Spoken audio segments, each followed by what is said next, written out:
All right, welcome back.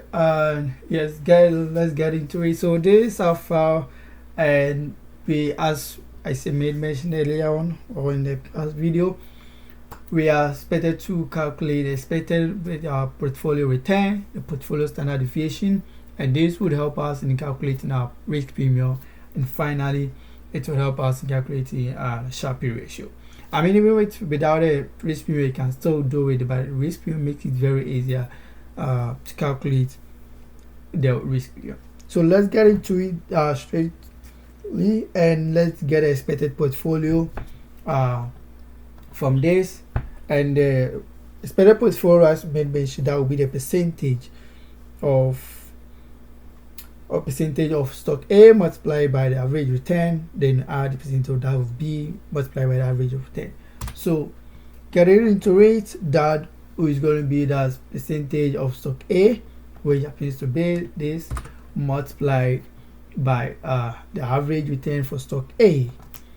Then you sum or add that to that percentage of in stock B, and you again multiply by the average return of stock B.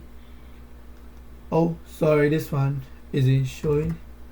We need to get this one first, or not this one. So it has to be added to that of stock B and multiply by. So let's get into it. Well, like so that the percentage in stock A multiplied by the average return of stock A, plus or sum it to the percentage in stock B and multiply by the average return of stock B, and this basically gives us our expected return, as you can see. So once we have this, it's very easy for us to get our portfolio standard deviation. And of course, this gives us the square root of, where we have it here, open bracket open, and we have again a percentage in stock A, and we multiplied, or that did the square root of it, that is 2. Then you multiply that by the variance of return, which is very important because we are dealing with standard deviation.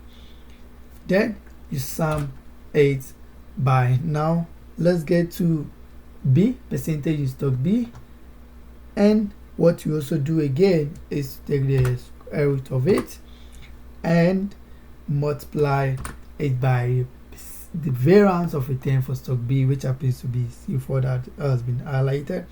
Then you add 2. We remember we are dealing with standard deviation, and multiply that one. Again, the percentage in stock A. Then you again multiply by the percentage in stock B.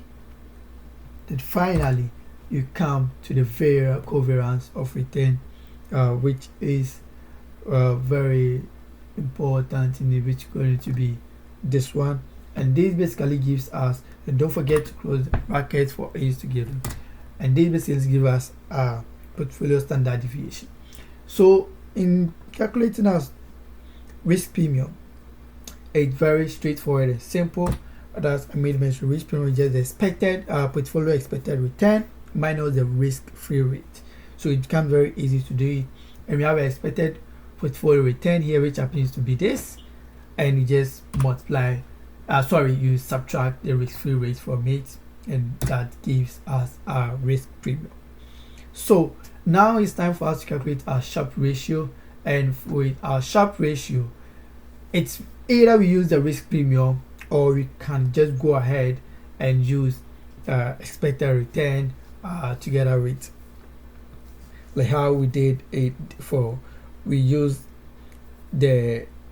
how we calculate for the risk premium. So I think it's very easy if we use the risk premium, because we have a risk premium here. So the Sharpe ratio, that is the ratio of the risk premium by the standard deviation. So that will be divided by our portfolio standard deviation, which happens to be this, and this gives us our Sharpe ratio, which is 1.03.